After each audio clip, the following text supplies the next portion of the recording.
नमस्कार। माननीय अध्यक्ष महोदय जी, आज आपने मुझे इस सभा में बोलने का मौका दिया, इसके लिए मैं आपकी बहुत बहुत आभारी हूँ।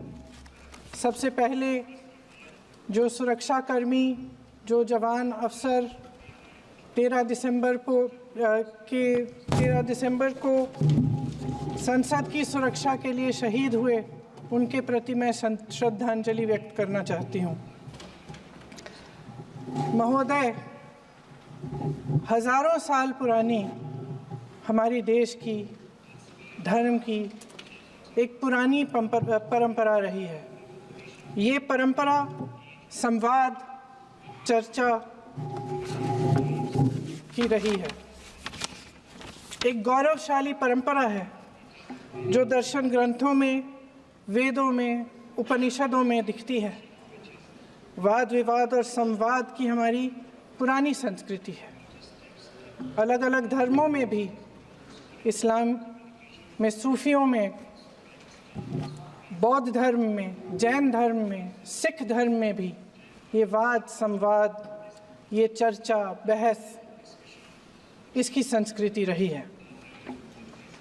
इसी परंपरा से उभरा हमारा स्वतंत्रता संग्राम। हमारा स्वतंत्रता संग्राम विश्व में एक अनोखा संग्राम था, एक अनोखी लड़ाई थी जो अहिंसा और सत्य पर आधारित थी। ये वाद संवाद की जो परंपरा है, इसको इस संग्राम ने आगे कैसे बढ़ाया? क्योंकि ये जो संग्राम था, ये जो लड़ाई थी हमारी आज़ादी के लिए, एक बेहद लोकतांत्रिक लड़ाई थी। इसमें देश के किसान, देश के जवान, देश के मजदूर, देश के अधिवक्ता, देश के बुद्धिजीवी, चाहे किसी भी जाति के हों, चाहे किसी भी धर्म के हों, चाहे किसी भी भाषा को बोलते हों, सब इस स्वतंत्रता संग्राम में शामिल हुए। सब ने हमारे देश की आज़ादी की लड़ाई लड़ी।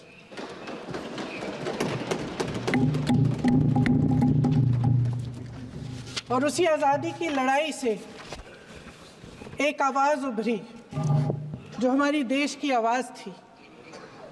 वो आवाज़ ही आज हमारा संविधान है। साहस की आवाज़ थी, हमारी आज़ादी की आवाज़ थी, और उसी की गूंज ने हमारे संविधान को लिखा और बनाया। ये सिर्फ एक दस्तावेज नहीं है। बाबा साहेब अम्बेडकर, मौलाना आज़ाद जी, राजगोपालाचारी जी और जवाहरलाल नेहरू जी और उस समय के तमाम नेता, जैसे आपने कहा,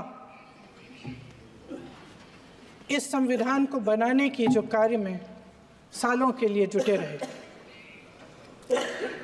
हमारा संविधान इंसाफ, उम्मीद, अभिव्यक्ति और आकांक्षा की वो ज्योत है जो हर हिंदुस्तानी के दिल में जलती है। अध्यक्ष महोदय, इस ज्योत ने हर एक भारतीय को ये पहचानने की शक्ति दी कि उसे न्याय मिलने का अधिकार है, कि उसमें अपने अधिकारों के लिए आवाज़ उठाने की क्षमता है, कि जब वो आवाज़ उठाएगा तो सत्ता को उसके सामने झुकना पड़ेगा। इस संविधान ने हर एक देशवासी को ये अधिकार दिया कि वो सरकार बना भी सकता है और सरकार बदल भी सकता है। ये ज्योत जो हर हिंदुस्तानी के दिल में जलती है, उसने हर हिंदुस्तानी को ये विश्वास दिया कि देश की संपत्ति में, देश की दौलत में, संसाधनों में उसका भी हिस्सा है, कि उसे एक सुरक्षित भविष्य की उम्मीद का अधिकार है, कि देश बनाने में भी उसकी भागीदारी है। उम्मीद और आशा की ये ज्योत मैंने देश के कोने कोने में खुद देखी है। उन्नाव में मैं एक रेप पीड़िता के घर गई। उसे जलाकर मार डाला था। वो शायद 20-21 साल की होगी। हम सब के बच्चे हैं। हम सोच सकते हैं कि अगर हमारी बेटी के साथ बार बार बलात्कार हुआ और फिर जब वो अपनी लड़ाई लड़ने के लिए गई तो उसको जलाकर मार डाला गया होता तो हम पर क्या बीतती। मैं उस बच्ची के पिता से मिली। उसके खेत जलाए गए थे, उसके भाइयों को पीटा गया था, उसके पिता को बाहर से घर के बाहर घसीट कर मारा गया था। उस पिता ने मुझे बताया कि बेटी, मुझे न्याय चाहिए। मेरी बेटी अपने एफआईआर को दर्ज करने के लिए जब ज़िले में गई तो उसको मना किया गया। अगले ज़िले में जाना पड़ा उसे। वो रोज़ सुबह 6 बजे उठकर तैयार होकर अकेली अपने मुकदमे को लड़ने के लिए अगले ज़िले में ट्रेन से जाती थी। उसके पिता ने मुझे कहा कि मैंने उससे कहा, बेटी अकेले मत जाओ, छोड़ दो ये लड़ाई। लेकिन उसकी बेटी ने उसको जवाब दिया कि नहीं पिताजी, मैं अकेली जाऊंगी, मैं लड़ूंगी, ये मेरी लड़ाई है, मैं इसको लड़ूंगी। ये लड़ने की क्षमता, ये हिम्मत उस लड़की को और करोड़ों भारत की नारियों को हमारे संविधान ने दी। आगरा में मैं अरुण वाल्मीकि के घर गई। अरुण वाल्मीकि पुलिस स्टेशन में काम करता था, सफाई का काम करता था। आप सोच सकते हैं हमारी तरह उसका भी परिवार था। नई नई शादी हुई थी, 2-3 महीनों का बच्चा था। पुलिस स्टेशन में चोरी हो गई। चोरी का इल्ज़ाम उस पर लगाया गया। उसके पूरे परिवार को उठाकर पुलिस स्टेशन में ले गए। आप हंस रहे हैं, लेकिन ये गंभीर बात है। और क्या करेंगे? शर्म करो, शर्म। अरुण वाल्मीकि को पीट पीट के मार डाला, उसकी बीवी को पीटा, उसके पिता के नाखून निकाले, उसके पूरे परिवार को पीटा गया। जब मैं उस जवान महिला से मिलने गई जो अभी अभी विधवा हुई थी, तो उसने मुझे कहा कि दीदी, हमें सिर्फ एक चीज़ चाहिए, हमें न्याय चाहिए और हम इस न्याय के लिए लड़ते रहेंगे, चाहे कुछ भी हो जाए। ये हिम्मत उस महिला को हमारे संविधान ने दी।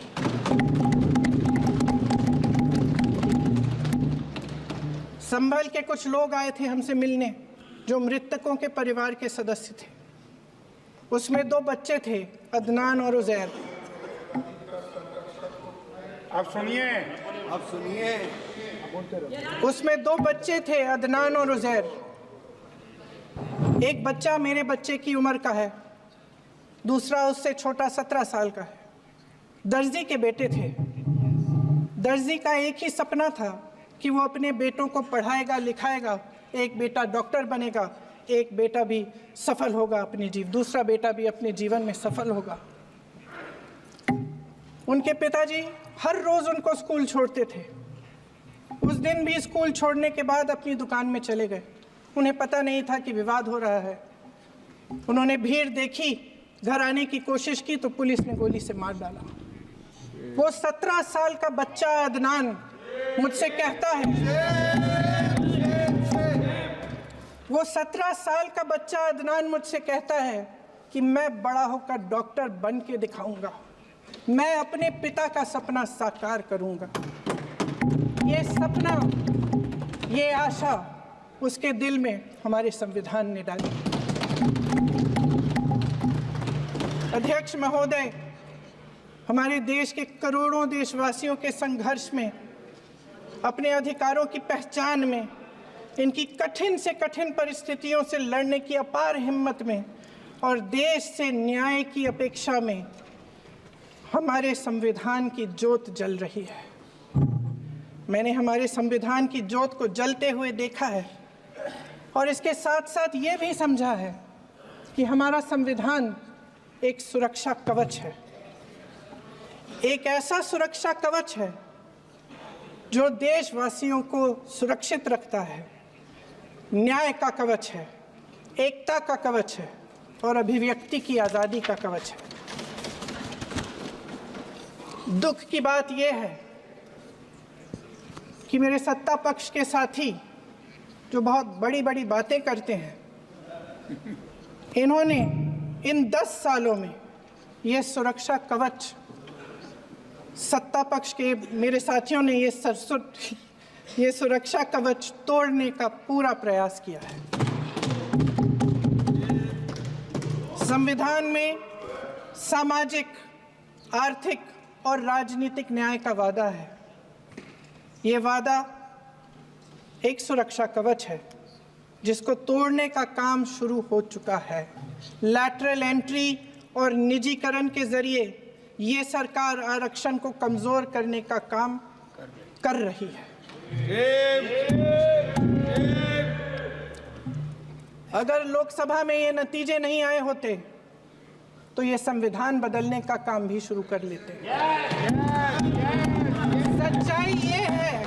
सच्चाई ये है अध्यक्ष महोदय कि आज संविधान बार बार इसलिए कह रहे हैं क्योंकि इस चुनाव में इनको पता चल गया कि इस देश की जनता ही इस संविधान को सुरक्षित रखेगी, कि इस चुनाव में हारते जीतने से इन्हें एहसास हुआ कि ये संविधान बदलने की बात इस देश में नहीं चलेगी। आज जनता की मांग है कि जाति जनगणना हो। सत्ता पक्ष के मेरे साथी ने इसका जिक्र किया। ये जिक्र भी आज इसलिए हो रहा है क्योंकि चुनाव में ये नतीजे आए। ये जाति जनगणना इसलिए जरूरी है ताकि हमें पता चले कि किसकी क्या स्थिति है और नीतियां उस हिसाब से बने। इनकी गंभीरता का प्रमाण ये है कि जब चुनाव में पूरे विपक्ष ने जोरदार आवाज उठाई कि ये जाति जनगणना होनी चाहिए, तो इनका जवाब देखिए। इनका जवाब भैंस भाग भैंस चुरा लेंगे, मंगलसूत्र चुरा लेंगे, इनका ये जवाब था। ये गंभीरता है इनकी जाति जनगणना पर। महोदय, हमारे संविधान ने आर्थिक न्याय की नींव डाली, किसानों, गरीबों और को जमीन बांटी, भूमि सुधार किया, जिसका नाम लेने से कभी कभी आप झिझकते हैं और कभी कभी उनका नाम धड़ाधड़ इस्तेमाल किया जाता है अपने आप को बचाने के लिए। उन्होंने HAL, BHEL, SAIL, GAIL, ONGC, NTPC, railways, IIT, IIM, oil refineries, तमाम PSU बनाए।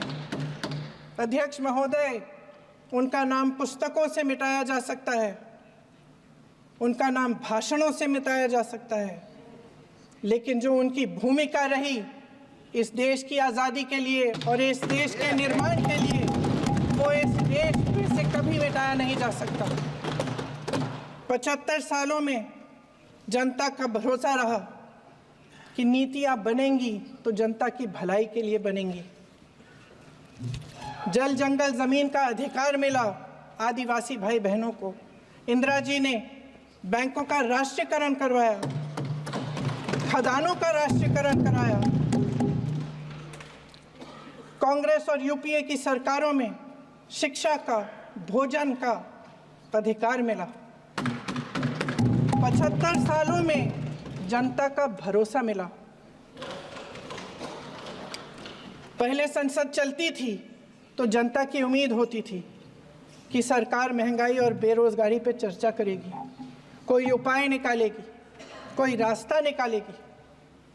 लोग मानते थे कि अगर कोई नई आर्थिक नीति बनेगी तो देश की अर्थव्यवस्था को मजबूत बनाने के लिए बनेगी, तो भारतीय बाजार को मजबूत बनाने के लिए बनेगी, उनके भविष्य को मजबूत बनाने के लिए बनेगी।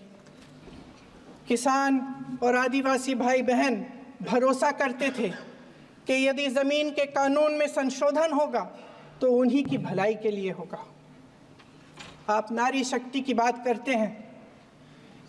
आज चुनाव की वजह से शायद इतनी बातचीत हो रही है नारी शक्ति के बारे में, क्योंकि हमारे संविधान ने महिलाओं को ये अधिकार दिया, उनकी शक्ति को परिवर्तित किया वोट में, और आज आपको पहचानना पड़ रहा है कि महिलाओं के बिना, कि नारी शक्ति के बिना ये सरकारें नहीं बन सकती हैं।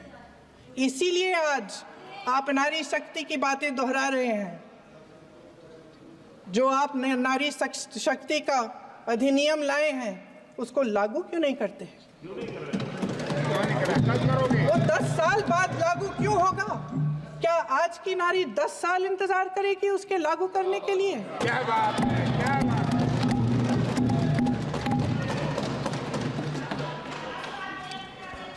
आज संसद में बैठे हुए सत्ता पक्ष के मेरे साथी ज्यादा से ज्यादा अतीत की बातें करते हैं। 1921 में क्या हुआ, कब हुआ, नेहरू जी ने क्या किया। अरे वर्तमान की बात करिए, देश को बताइए आप क्या कर रहे हैं, आपकी जिम्मेदारी क्या है? कि सारी जिम्मेदारी जवाहरलाल नेहरू की है। अध्यक्ष महोदय जी, ये सरकार आर्थिक न्याय का सुरक्षा कवच तोड़ रही है। आज संसद में बैठी ये सरकार बेरोजगारी और महंगाई से जूझ रही हमारी जनता को क्या राहत दे रही है? कृषि के कानून भी बड़े बड़े उद्योगपतियों के लिए बन रहे हैं। सही एमएसपी को छोड़िए, डीएपी तक नहीं मिल रहा है।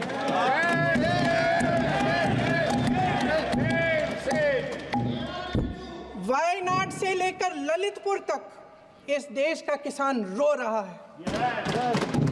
आपदा आती है तो उसको कोई राहत नहीं मिलती। भगवान भरोसे है आज इस देश का किसान, उसको छोड़ दिया गया है। आज हिमाचल में देखिए, जितने भी कानून बने हैं वो सब बड़े बड़े उद्योगपतियों के लिए बन रहे हैं। हिमाचल में जो सेब उगता था उसके जो छोटे छोटे किसान हैं वह रो रहे हैं, क्योंकि एक व्यक्ति के लिए सब कुछ बदला जा रहा है। सुनने की हिम्मत रखो। मैं अध्यक्ष महोदय जी,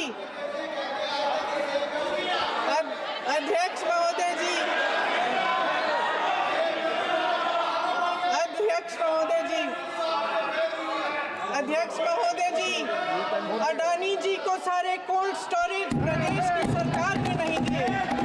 अडानी जी को सारे कोल्ड स्टोरेज आपकी सरकार ने दिए। देश देख रहा है कि एक व्यक्ति को बचाने के लिए 142 करोड़ देश की जनता को नकारा जा रहा है। सारे बिजनेस, सारे संसाधन, सारी दौलत, सारे मौके एक ही व्यक्ति को सौंपे जा रहे हैं। सारे बंदरगाह, एयरपोर्ट्स, सड़कें, रेलवे का काम, कारखाने, खदानें, सरकारी कंपनियां सिर्फ एक व्यक्ति को दी जा रही है।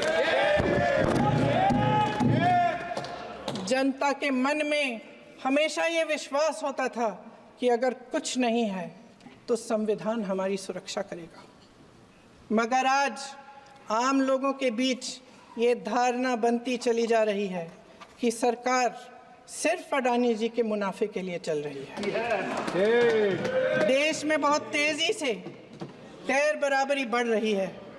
जो गरीब है वो और गरीब हो रहा है, जो अमीर है वो और अमीर हो रहा है।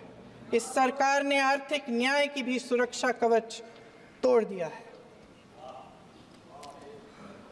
राजनीतिक न्याय की जब बात होती है, मेरे सत्ता पक्ष के साथी आज खड़े हुए और तमाम गिनती करने लग गए कि ऐसा हुआ वैसा हुआ 1975 में जो हुआ, तो सीख लीजिए ना, आप भी सीख लीजिए। आप भी अपनी गलतियों के लिए माफी मांग लीजिए। आप भी बैलेट पे चुनाव कर लीजिए। दूध का दूध पानी का पानी हो जाएगा। आप राजनीतिक न्याय की बात करते हैं, सरकारों को पैसों के बल पर गिरा देते हैं।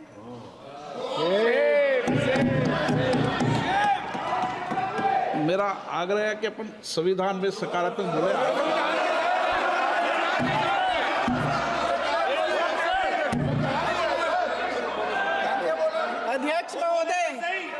अध्यक्ष महोदय, सत्ता पक्ष के हमारे साथी ने एक उदाहरण दिया उत्तर प्रदेश की सरकार का, तो मैं भी एक उदाहरण दे देती हूँ महाराष्ट्र की सरकार का।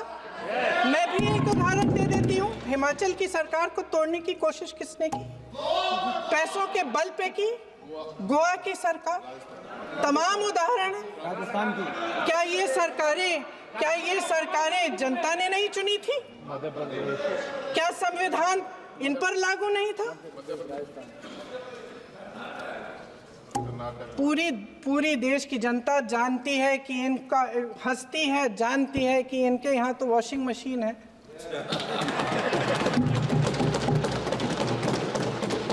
जो यहाँ से वहाँ जाता है वो धुल जाता है।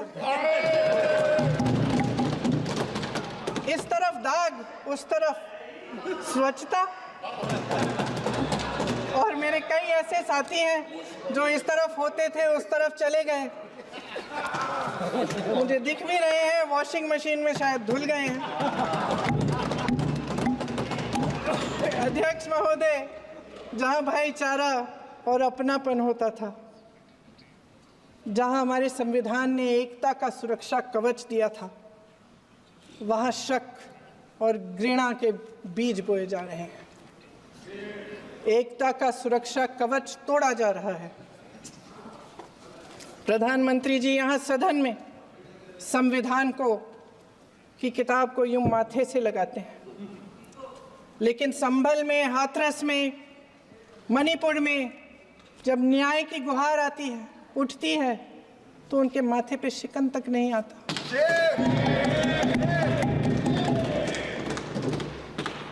शायद समझ नहीं पाए हैं कि भारत का संविधान संघ का विधान नहीं है।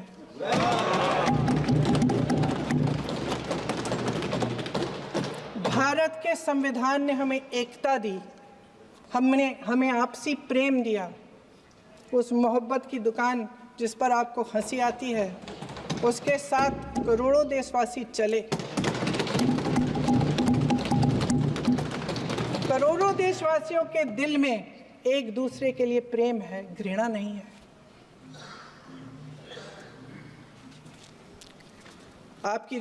इनकी जो विभाजनकारी नीतियां हैं, उसका नतीजा हम रोज देखते हैं। राजनीतिक फायदे के लिए संविधान को छोड़िए, देश की एकता को भी ये रख नहीं सकते, इसकी सुरक्षा नहीं कर सकते। हमने संभल में देखा, मणिपुर में देखा। दरअसल इनका कहना है कि अलग अलग इस देश के अलग अलग हिस्से हैं। कैमरा। लेकिन हमारा संविधान कहता है कि ये देश एक है और ये देश एक रहेगा। जहां खुला विवाद होता था, अभिव्यक्ति का सुरक्षा कवच होता था, इन्होंने भय का माहौल पैदा किया है।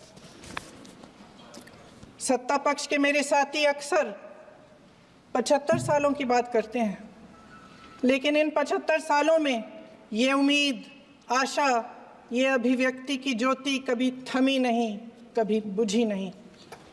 इस देश की जनता ने खुलकर आलोचना की, निडर होकर धरने किए, प्रदर्शन किए। जब जब जनता नाराज हुई, तब तब सत्ता को ललकारा, उसे चेतावनी दी, बड़े से बड़े नेताओं को कटघरे में खड़ा किया, उनसे जवाब मांगा, न्याय मांगा। इस देश के छोटे छोटे से नुक्कड़ की दुकानों में, चाय की दुकानों में, इस देश के घरों में, गलियों में, मोहल्लों में, अखबारों में, प्रकाशन घरों में, न्यायपालिकाओं में चर्चा कभी बंद नहीं हुई। लेकिन आज ये माहौल नहीं है। आज जनता को सच बोलने से डराया जाता है, धमकाया जाता है। पत्रकार हो या विपक्ष का नेता हो या किसी यूनिवर्सिटी का प्रोफेसर हो, छात्र संघ हो या कर्मचारियों का संगठन हो, सबका मुंह बंद कराया जाता है। किसी पे ईडी, किसी पे सीबीआई, किसी पे इनकम टैक्स, फर्जी मुकदमे लगवाए जाते हैं, जेल में डाल दिया जाता है। विपक्षी नेताओं को जेल में डाल दिया जाता है, उनको सताया जाता है। किसी को नहीं छोड़ा इस सरकार ने। देशद्रोही कह के उत्तर प्रदेश में मुझे याद है कुछ अध्यापिकाएं प्रदर्शन कर रही थी, उन पर मुकदमा डाल दिया देशद्रोही का, उन्हें देशद्रोही कह दिया। इन्होंने देश का पूरा माहौल भय से भर दिया है। इनकी मीडिया की मशीन झूठ फैलाती है, तरह तरह के आरोप लगाती है, और शायद वह भी भय में ही है। महोदय, मैं इस सदन को याद दिलाना चाहती हूँ कि ऐसा डर का माहौल देश में अंग्रेजों के राज में था। जब इस तरफ बैठे हुए गांधी की विचारधारा वाले लोग आज़ादी की लड़ाई लड़ रहे थे और उस तरफ वाली विचारधारा वाले लोग भय में रहकर अंग्रेजों के साथ साठ-गांठ कर रहे थे। लेकिन अध्यक्ष महोदय, भय का भी अपना स्वभाव होता है। भय फैलाने वाले हमेशा भय का खुद शिकार बन जाते हैं। ये प्रकृति का नियम है। आज इनकी भी यही हालत हो गई है। भय फैलाने के इतने आदी हो गए हैं कि खुद भय में रहने वाले हैं, चर्चा से डरते हैं, आलोचना से घबराते हैं। कई दिनों से हम मांग रहे हैं कि चर्चा करिए, लेकिन चर्चा करने की हिम्मत ही नहीं है।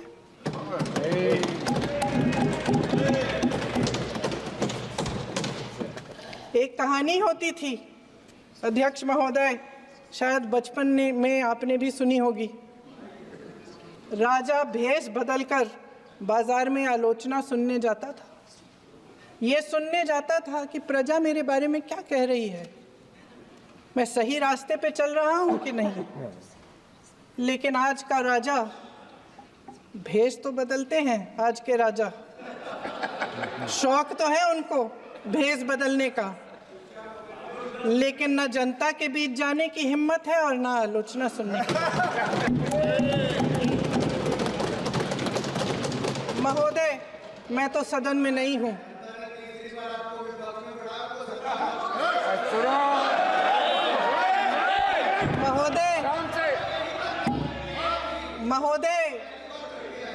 महोदय, जनता में बहुत विवेक है, ये सही है।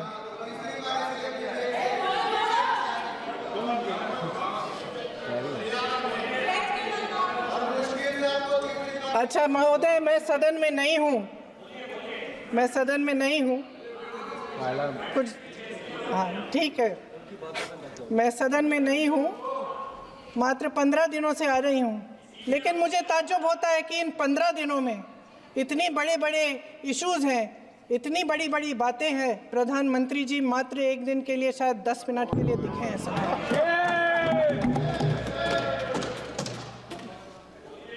बात यह है अध्यक्ष महोदय जी कि ये देश भय से नहीं, साहस और संघर्ष से बना है। इसको बनाने वाले देश के किसान, जवान, देश के करोड़ों मजदूर और गरीब जनता है। संविधान इनको साहस देता है। मेहनती मिडिल क्लास है और इस देश के जो करोड़ों देशवासी हैं, जो रोजाना भयंकर परिस्थितियों का सामना करते हैं, उनको साहस देता है। वायनाड में जो आपदा आई, उसमें एक छोटा लड़का था 17 साल का। 6 घंटों के लिए उसने अपनी माँ को बचाने की कोशिश की। 6 घंटों के लिए आप सोच सकते हैं कि अगर नदी की धारा बह रही है, नाराज़ है, आप अपनी माँ को पकड़े हो, 6 घंटों के लिए पकड़े रखते हो कि मेरी माँ बच जाएगी, और अंत में वो माँ भी बह जाती है। उस लड़के का साहस, उन महिलाओं का साहस जो पीड़ित हैं लेकिन फिर भी अपनी लड़ाई लड़ रहे हैं, उन संभल के बच्चों का साहस जिनके पिताजी अभी अभी गुजर गए लेकिन फिर भी उनके सपनों को साकार करने की हिम्मत है, उनका साहस है, वो साहस इस संविधान ने दिया है।